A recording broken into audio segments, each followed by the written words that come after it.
New Thought Media Network. We are a global broadcast network of positive music, media, and entertainment, inspiring humanity's evolution along the journey of enlightenment and creating a world of love, peace, empowerment, and prosperity for all. New Thought Media Network. Positively inspiring.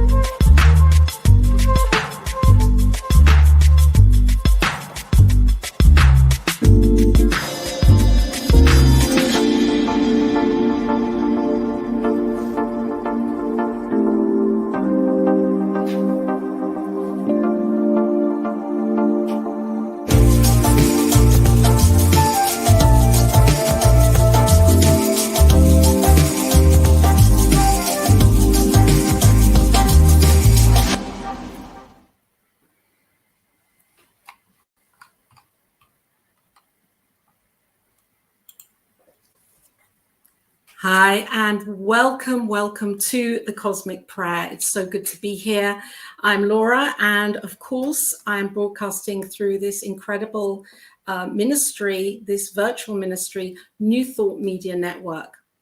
And each week I invite an inspirational guest onto the Cosmic Prayer to talk about prayer, to talk about their idea of prayer, and even if prayer is necessary right now in the times that we are living in.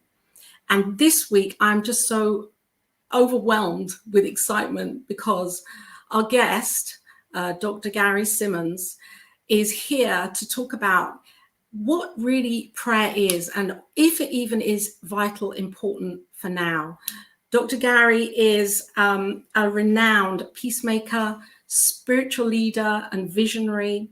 His groundbreaking mission-centric ministry coaching program is transforming church organizations in America and I'm sure globally. Dr. Simmons is an ordained unity minister and has served in the unity movement for over 40 years. And I'm just so excited because this beautiful book, The Eye of the Storm, which is authored by Dr. Simmons, is a book that I've read a couple of times and definitely delved into the work that's inspired me in my life. So I'm welcoming here Dr. Gry Simmons to the Cosmic Prayer. Hi, and how are you? Welcome to the Cosmic Prayer. I'm awesome, Laura. How are you? How you doing? I'm really well, thank you. It's so great that you're here. I'm just really excited with the questions and the answers that you have, or the ideas that you have on prayer and what prayer really means for you. And as I was contemplating this, I thought, wow, I really would love to know what your definition of prayer is. Okay, so first of all, let me just say, by way of introduction, I was a little bit surprised that you would contact me and invite me onto your show. With respect to my capacity to comment on prayer. I don't consider myself a prayer expert, or that necessarily is my my expertise, but I would want to say that as I thought deeply into just speaking into my own prayer life and how it has helped me bring forth a greater work in my life, such as the books that I've authored and the shadow work program that we've created, the quantum living process, and the integral ministry practice, the program that you mentioned about mission-centric ministry. All of that has come forth through what I would describe as my prayer life. And so on the onset, I would say that my definition of prayer is a way of having a relationship to life from the inside out. In other words, how do we be in our life? Are we living our life from the outside in? In other words, whatever I'm having, it informs me as to whether or not I'm okay or not. Or am I living my life from the inside out, deciding who and what I've come here to be and connecting up to that dimension of myself that prayer enables me to embody and allow that presence to live itself and express itself through me. So anyway, I'm excited to be able to be invited into this conversation as to how prayer can really help us embrace and leverage the disruptions that are happening in our life and in our world. Absolutely. And that's what my hope is, that this conversation really evolves into that topic, how we can use prayer, or if we need to use prayer, or if we need to change, or if there's opportunity to change the way that we see prayer and use prayer for our lives, for, you know, for the betterment of our quality of life, especially with what is happening now on our planet. And I'm really, what I love about what you've just said is that, you know, this inside out thing. And I know that we're all on this journey, each of us that are kind of on the journey are on that journey to really empower ourselves in that, you know, and that can be difficult. You know, I was looking at Maslow's hierarchy of needs earlier today and discussing it with another friend, and how is it? I want to ask you this. How is it for you? What do you believe if somebody really is in that place of destituteness and, you know, is not having those needs met, and prayer would be the last thing, or maybe not. Maybe they would turn to prayer, but maybe it wouldn't be the first thing on their mind to start looking from the inside out. How do we make that change and that distinction for those that can't quite see it for themselves without actually trying to force it upon? So I like to think in terms of, you know, kind of how most of us have begun in our relationship to our prayer life. So I remember, you know, being raised in Catholicism, you know, learning simple prayers. You know, now I lay me down to sleep. You know, the whole idea is that we're taught in a very early age that prayer is an activity where we're seeking to look to a power that is outside of ourselves, or to some force that can support us in our time of need. And so our conditioning has been to use prayer as a means by which we can relieve ourselves of our discomforts in our life. And so as we grow and evolve, however, we discover that there's no God out there that has difficulty with how our life looks and feels, because God knows that how our life looks and feels is not against us. God knows that how our life looks and feels is something that we do. We bring to what we're having, how we're being with it. And no amount of prayer is going to get God to change the way the mirror works when life is mirroring that we're, you know, mirrors our own sense of not enough. We're dealing with insufficiency in the outer. We're trying to get God to give us more. We're trying to get more instead of being more, instead of being connected to the wholeness and truth of who we are. We are source. And so we have to kind of begin to recognize that our prayer life, just like our own consciousness, evolves into a greater expression and alignment with the consciousness that is the presence, the one power that is source unto us. So in the beginning, most folks kind of see prayer as a last resort, because for the longest time it has failed them. It's almost like as children, we grow up believing that life is magical and mystical, and then we discover the raw truth. Our parents aren't perfect, and we live in a world that is can hurt us, and all that conditioning creates a sense that whatever this prayer life is, it's not necessarily something that can actually work for us. So part of the challenge is that we have to grow in our own spiritual awareness with respect to what it means to be in a relationship with the divine and our essence. Yes. And so that relationship, which I consider to be the most important relationship in my life, because I know that as I'm nurturing that, I'm nurturing me, and then I'm actually enabling myself to be the best that I can be in every moment. And yet that's not always simple, is it? I mean, do you believe that prayer is the bridge, even if we can't quite get into that relationship, or we don't want that relationship? that we could begin on some level, what would be the first step if it isn't prayer? Okay, so here's the conundrum: is that prayer means so many different things to so many different people. Yeah. You know, and so if we think about prayer as being a spiritual practice that that evolves as we gain more insight, then our prayer life obviously changes. And so part of what we understand now with respect to the benefits of prayer and meditation, with respect to how it settles our nervous system, how it helps us recover from imbalances, from the hormones of stress. There are physiological as well as spiritual, psychological, emotional, and mental benefits in just being able to sit in a practice that shuts off the external world and turns our attention to what is happening within us.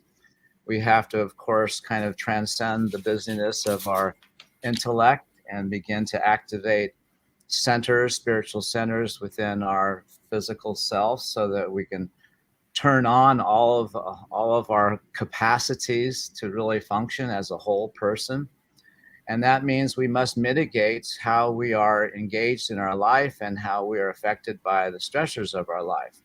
If we're reactive, or if we find ourselves overly overwhelmed by what is going on, that's evidence that we have an insufficient practice, and therefore a very myopic sense of resilience with respect to managing the uncertainties of this world. And so having a prayer life, whether we call it meditation, whether we call it connecting to our higher self, whether we call it channeling, whatever way in which we feel empowered and authentic in relationship to our own journey, and of course that all comes from within us as opposed to out there, then that would be, in my opinion, a way in which we could say, you know, my prayer life is helping me matter in this world. And I think that's important to help people, especially when you have an audience. Like, consider your audience all over the world. Everyone has been brought up in a different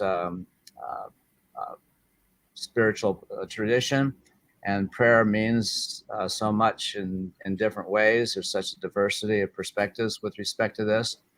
But what we can say in terms of where we are in New Thought, we can recognize that prayer / meditation is the recognition that there is a dimension of reality that is first cause, and that lives as consciousness. And the effects of life are the effects of our thinking, our feeling, our habits of being, doing, our habits of having, our habits of feeling, our habits of believing, our habits of perceiving. All the circuitry of our self system is in the way of our authentic expression of who and what we've come here to be. And prayer is the bridge to that. Meditation is the bridge to that. Yes. And so, I've got a couple of things going off in my mind here. I could go on. So your book, The Eye of the Storm, I was listening to a podcast that you had given about this, a note was about your Q effect and how that came into being, and what you had been through on a personal level, and realizing that nothing is against you, and having to realize that nothing is against you, and to do that work.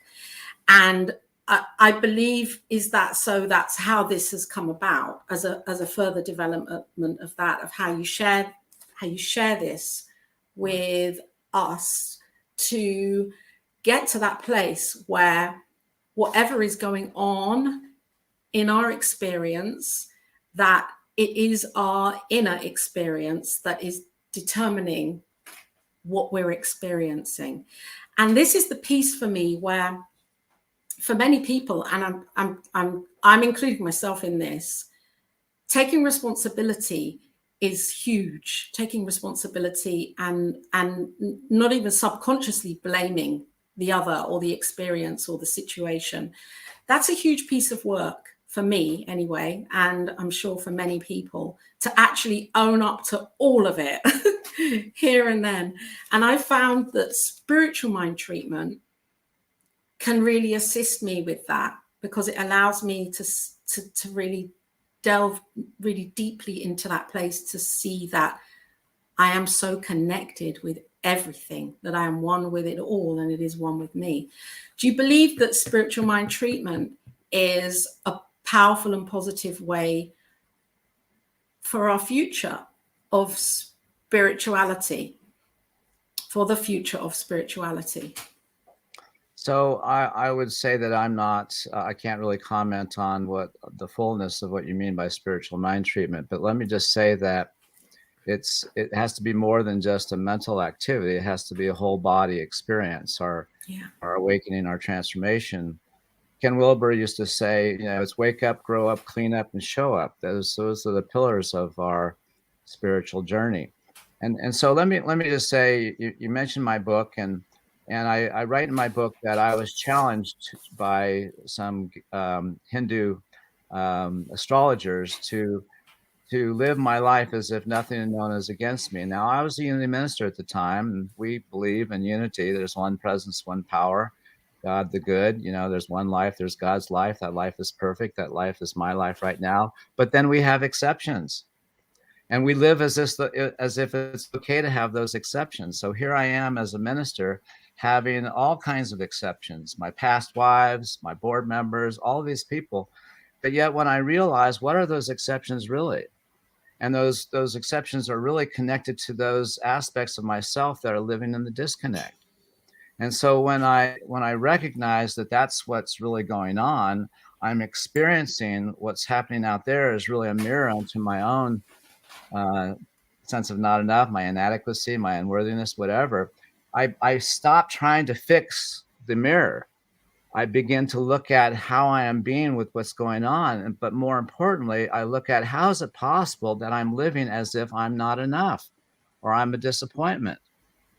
And as I recognize that I took on those limiting beliefs in moments that I didn't have the context to be able to understand my experience, recognizing that the experience wasn't against me, I was ill-equipped to be with what I was having without making myself the matter with me. And so once we recognize this, we can then begin to work on recognizing that while spiritual mind treatment or the work with affirmations denials helps get our thinking in alignment, there's still the deeper integration work that the little boy or little girl within us is left still activated in those limiting beliefs if we're not doing the deeper cleanup work, or the integration, shadow integration work, which is what the quantum living or the Q process is really all about.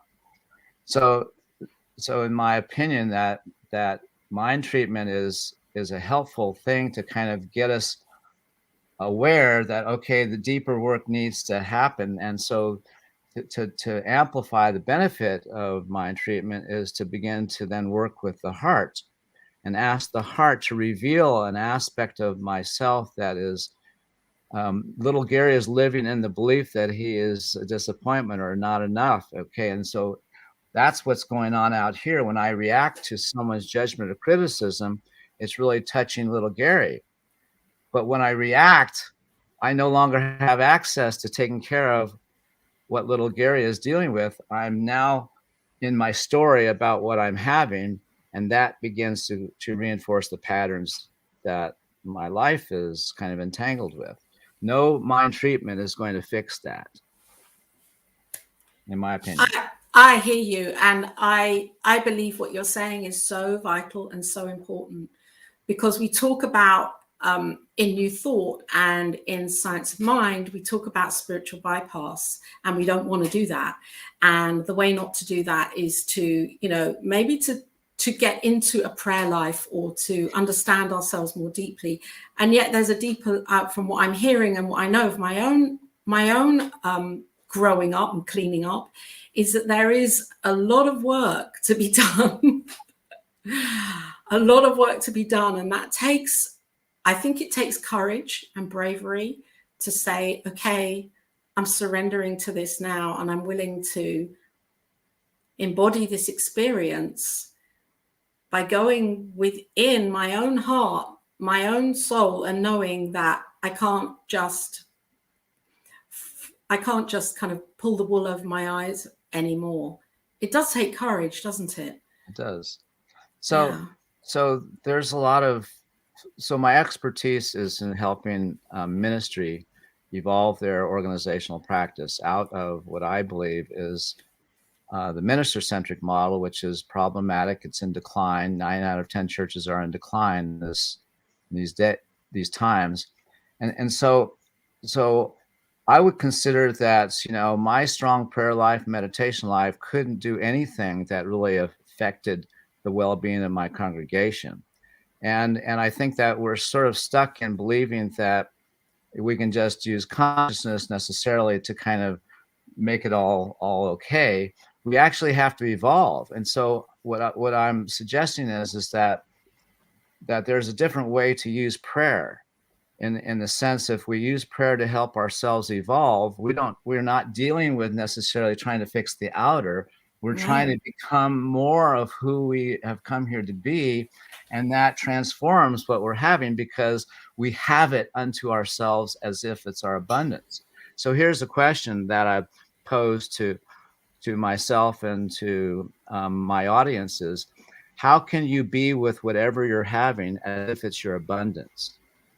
And if there's some aspect of yourself that's pushing this away or making it against you, you have yet to receive the moment in the full presence of its capacity to be unto you, your abundance. And so for me, that's part of my prayer life, is to be in the awareness that whenever I am believing that what I'm having is not my abundance, I've stepped out of my prayer life. Right. I'm now in the world. And so for me, that was really taking on when I was seeing what I didn't want to see. This too is God expressing, and owning that and living with that and embodying that, however uncomfortable it felt or unwanted I felt it was. When I began saying that to myself over and over and over and over again, you know, hundreds of times a day, everything changed for me, because I became so much more compassionate and more accepting of all of it without trying to pigeonhole or judge it. Prayer helped me. Spiritual mind treatment helped me. Meditation helped me, because in that I could do even more kind of questioning and inquiry as to, is really this God expressing? Yes, Laura, it is. Well, you mentioned the key. To me, the key is self-compassion and being able to generate that amplified physical. I mean, we have to be capable of generating the felt experience of these elevated emotions. Otherwise, our nervous system is not affected. Right. Because most of us live continuously by the hormones of stress, adrenaline and cortisol, means that our sympathetic nervous system is overly activated. Studies have also shown that it takes 8 hours of sleep to reset the parasympathetic nervous system, which is in charge of our digestion and our immune function. Mm-hmm.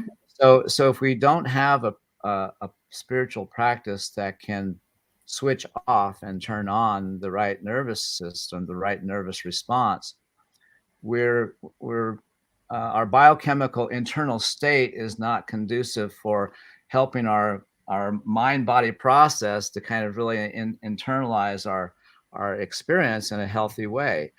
Our default mode network, the circuitry in our brain that is all about the fight-flight function and keeping us safe, is overactivated.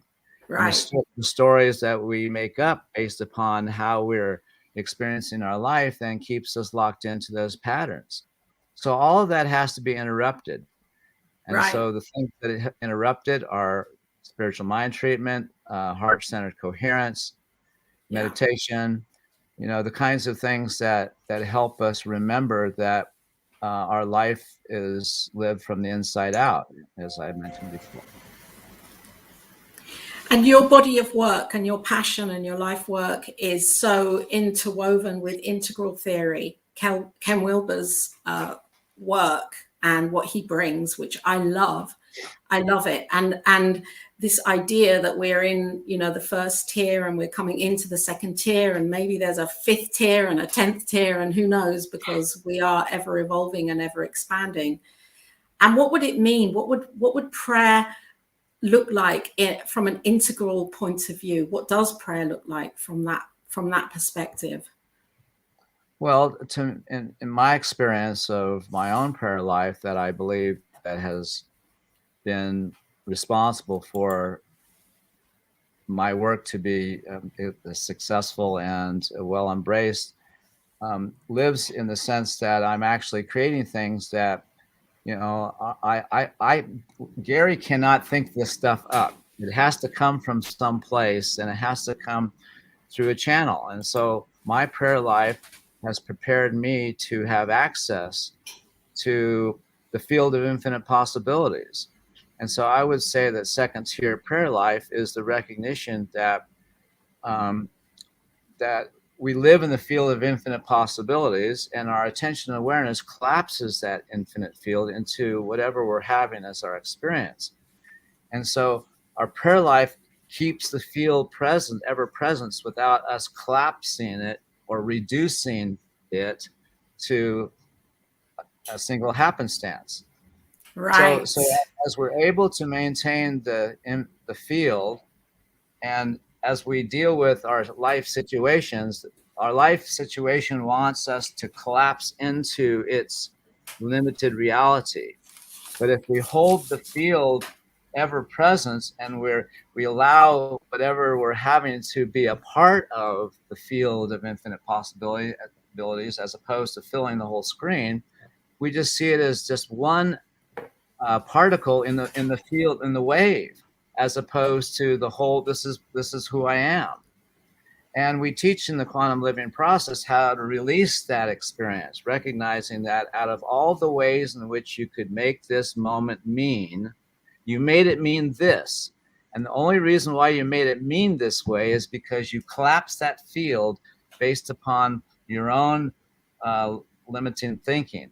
And once we train people how to re-access the field, or at least keep it present, they can be with their finite experience, even in its discomfort and the fullness of this discomfort, and feel spacious and safe, because they're able to unfold themselves in the awareness that within that field of infinite possibilities is the creator, is source, is spirit, it's the presence.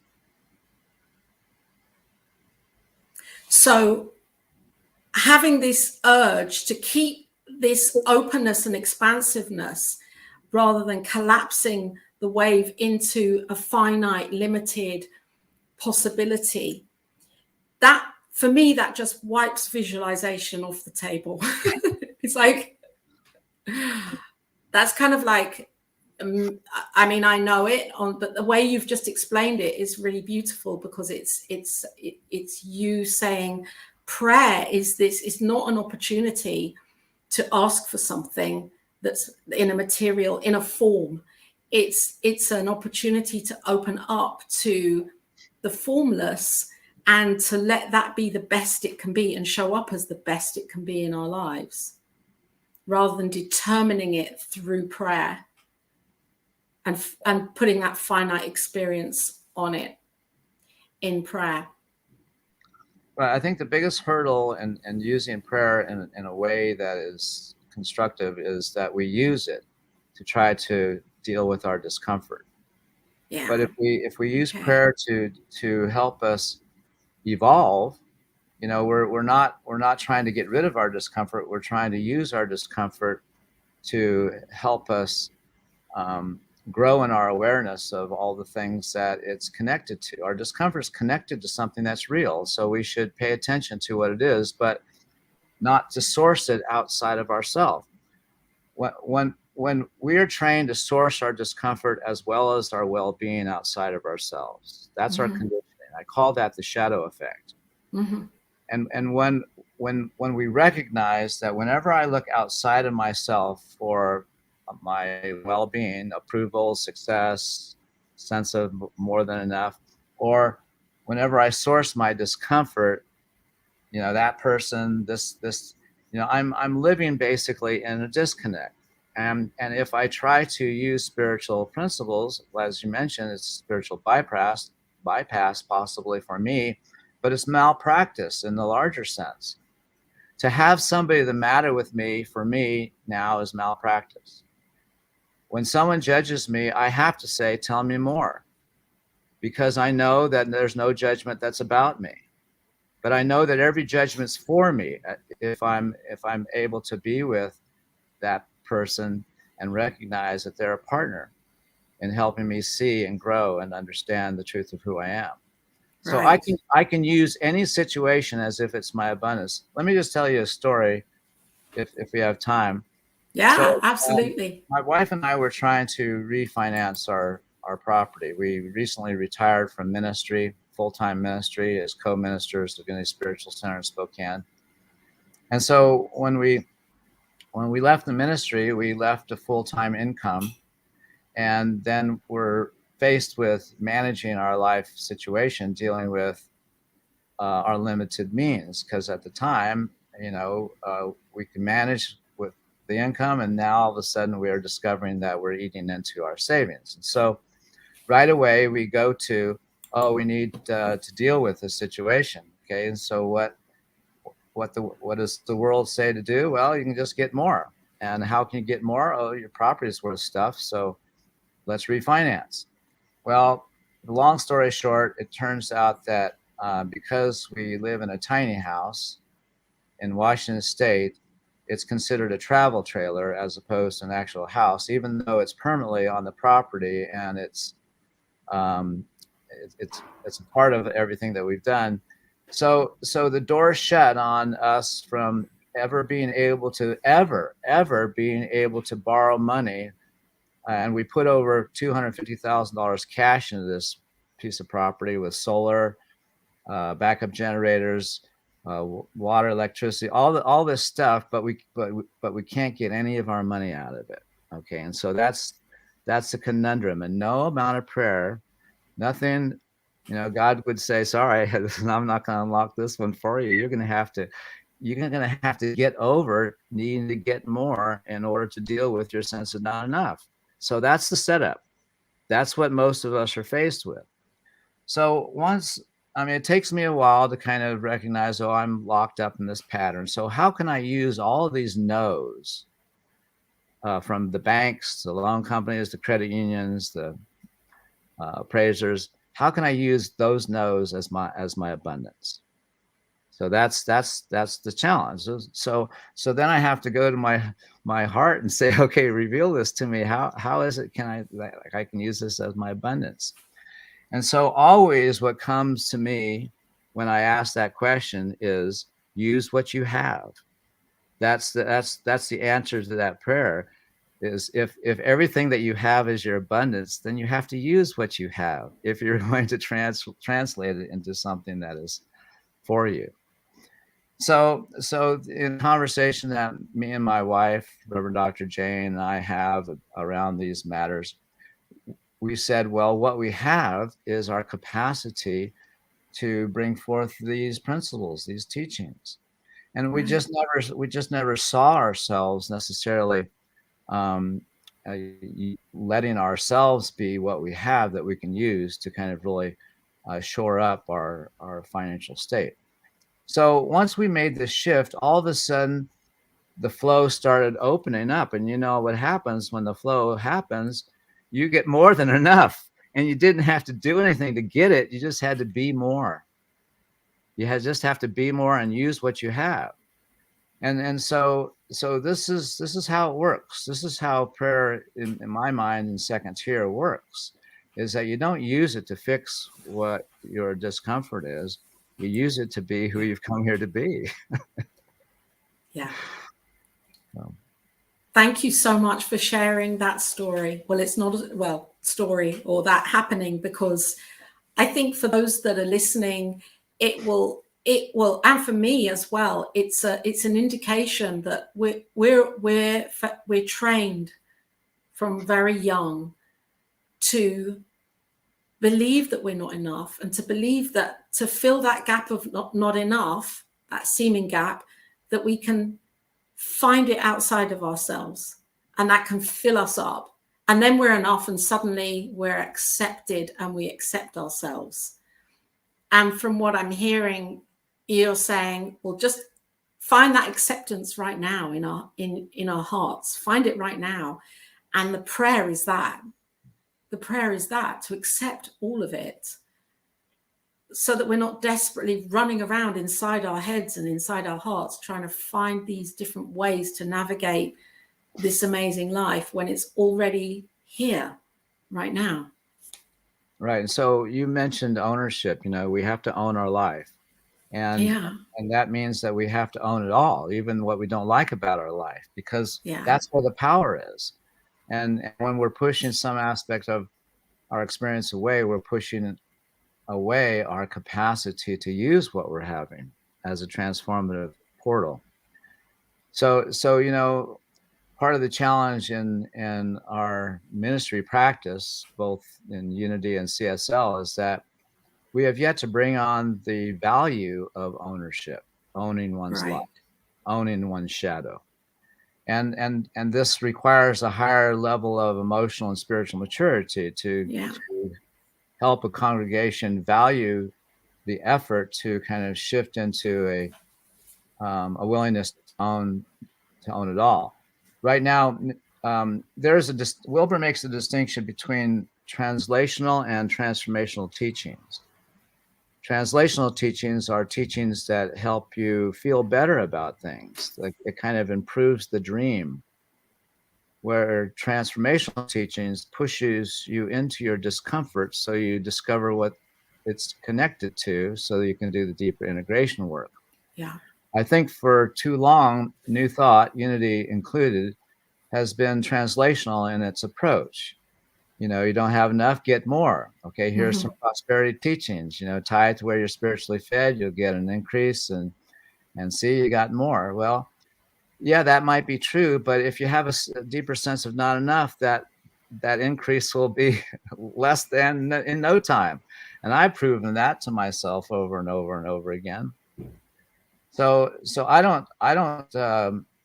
we hadn't taught a tithing class at any spiritual center in Spokane for over 10 years. And it's because we don't want people looking outside of themselves for their increase. We want them to see themselves as source. Mm-hmm. People begin to see themselves as source when they deal with all the stuff that's in the way of that knowing. I mean, you can't see yourself as source and still believe that you're not enough or inadequate. Yeah. So you have to deal with those deeper beliefs before you can actually open up the dimension of yourself that is immune to those vicissitudes of life. We can evolve out of victimhood, but most people don't necessarily know that. They're just being a victim. So. Right. And even that kind of false idea that, with the roots of New Thought, or maybe not the roots, but, in the last 100 years, where these prosperity teachers, amazing teachers with amazing charisma, would come on stage and say all sorts of things, it's change your thinking, change your life, which I think is one of the most unrealistic phrases. because for me it's more about changing my whole atmosphere of the way I believe, or what I believe in, and who I believe I am, change my experience of life. It's much more deep than simply having a thought and pinging up a magic fantasy castle, which would be great if we could all do that. I think it takes a level of awareness and time to surrender and to really be committed on a daily basis to not only spiritual practice, but spiritual evolution within myself. It's an eternal job, isn't it? So you probably have acknowledged that over the years, if you look back on your life, you've gotten to be less judgmental more caring or kind. I mean, we can Yeah. look back and kind of see that, there's been some improvement. And we can sort of also see, well, where is this all going? And if we actually think about like a timeline, so here I am, I'm on this part of the timeline, but I'm really moving over here to this part. And I know that what that means is that I'm going to become even more loving, even more present. And it could be said that the only thing that is really changing is how I'm taking in my life. That's the only thing that's really evolving. And so Yes. where's this all going? Well, it's where Jesus was, or the Buddha was. That's where we're headed. We're headed to where it's all God. And if we know that that's where it's all going, why don't we just hasten our journey by just sort of dealing with, okay, well, here's where I don't have God going on in my life. And what's up with that? Because that's the issue, not what's going on in my life. It's how I'm having it. The issue is how I'm having my life. There's no other issue, because when we have our Yeah. life as if it's our abundance or as if it's all God, yes, there may be discomfort. Yes, there may be something that is out of our realm of desire, but whatever we're having can be used as our abundance. That's the bottom line. And if we're not in the effort of using what we're having as if it's our abundance, we're in some other practice. Right. Wow, Dr. Simmons, this is an incredible conversation, and it's so inspiring for me to hear you talking and to listen to what you have to say about, well, beyond prayer. It's about how we choose to tap into our own spiritual nature. That's what I'm hearing from you, is what prayer is, how we choose to really embrace our own spiritual nature from within and allow that to simply be the overflow without having to move anywhere or do anything. We're so trained, aren't we, to believe that if there's discomfort, there's a problem. Absolutely. Like it should be comfortable all the time.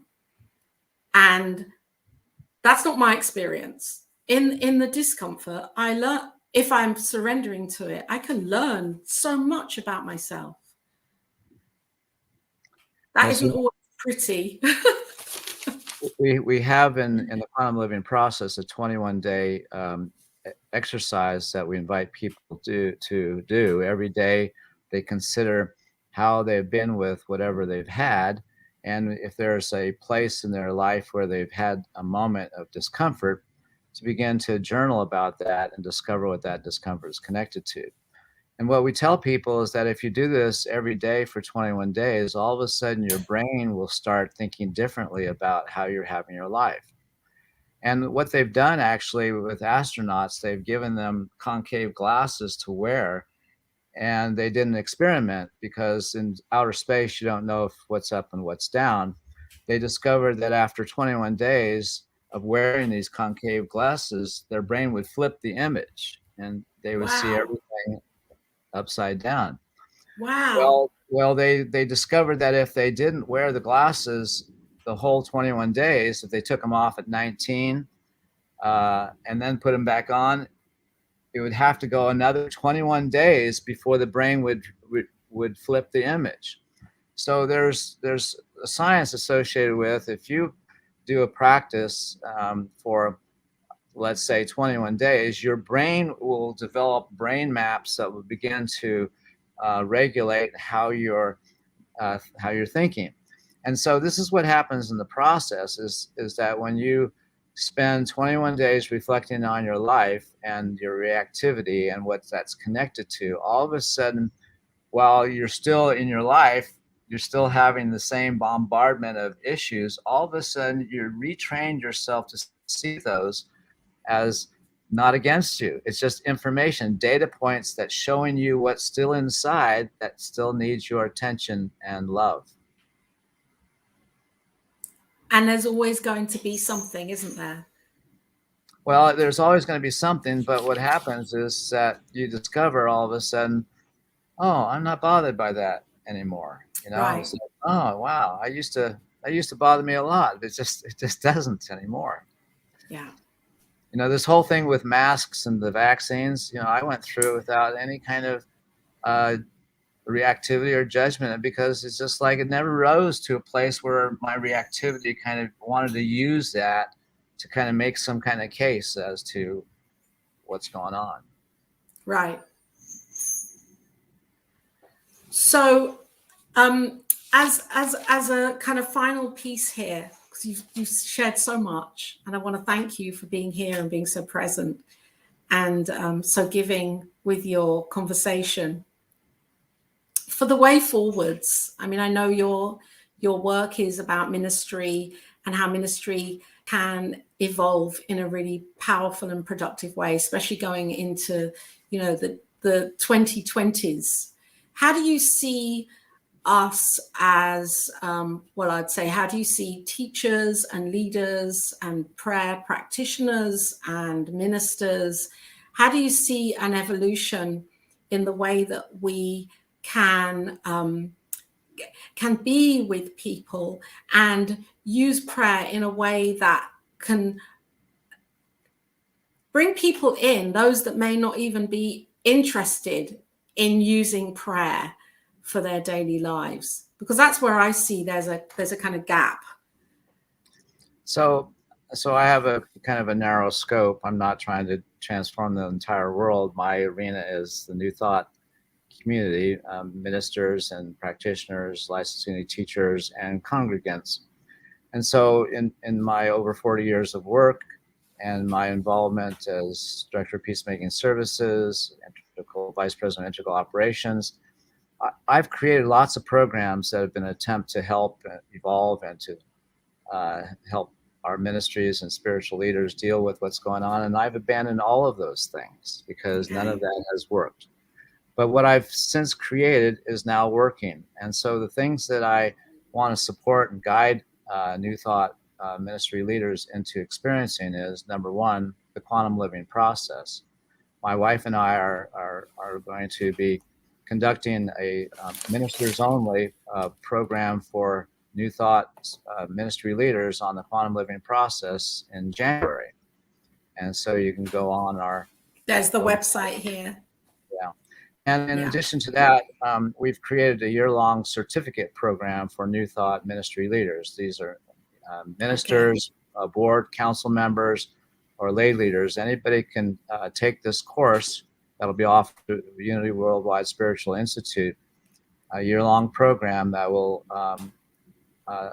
offer a certificate on how to implement the integral ministry model in New Thought churches. So that's what I bring to the arena. And because these programs are so embedded in what I call the 4 pillars of transformation: waking up, growing up, cleaning up, and showing up, it is rooted in prayer life and in this deeper integration work. And so the way that I encourage people to hurry up and get on board is to get this training. The quantum living process, we now have almost 8,000 people through the process and over 150 facilitators worldwide.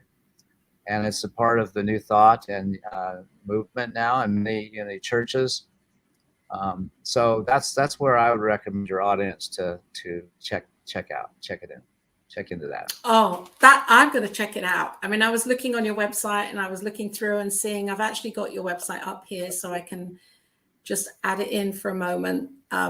Transcending the Past, and everything's there on your website. You can find out so much information about Dr. Simmons and the quantum living process, and sign up for courses and discover more about yourself, because it is all about I'm also on Facebook, and so that's where a lot of our activities are posted. So the Quantum Living website, we're in the process of uploading latest materials, so that might not contain the latest. So do check out my Facebook page to get the most current information. Wonderful. What is your Facebook page called? Well, it's Gry Simmons, and you It's just have Gry to. Simmons. Okay. Yeah. Great. I will put the link for that underneath here so that people can find you and contact you through Facebook if they have any questions or they want to know more or they're intrigued about your work, which I'm sure so many people are. Well, with thousands of people turning to what you're doing, we know that there is a place for your work. And I'm just so grateful that you are here on the Cosmic Prayer to share and to teach and to inspire me and others to know more about your work. I'm going to be delving in, definitely. Okay. If you hear from me in a year, All right. Okay. signing up. All right. Take care. Is there a final word that you would like to express for listeners right now on how to amplify their spiritual practice or their knowing of this inside out living through spiritual practice and prayer? Is there anything that you'd like to share before we go? Okay, so here's the challenge. Really open yourself to whatever you're having that is your abundance. And then the issue is, how can you use what you're having as if it's your abundance? See what happens. God bless. Amazing. Thank you, Dr. Simmons, for being here on the Cosmic Prayer. And for those that are listening or watching, wherever you are finding this, this is Laura. We are on New Thought Media Network. And of course, there are links below where you can find out more about the network and sign up to our newsletter on the website, newthoughtmedia.org. Until next week, have an amazing, blessed day. Thank you, Dr. Simmons. Bye-bye. New Thought Media Network is on the rise. We're looking to grow with you. Do you have technical media experience or perhaps a desire to learn? Are you willing to volunteer your precious time and attention? We share this message to benefit all. If you possess a computer with a camera and a microphone, we will share our knowledge with you. Behind the scenes or being the star, let us bless our one. Contact us at info@ntmedia.org.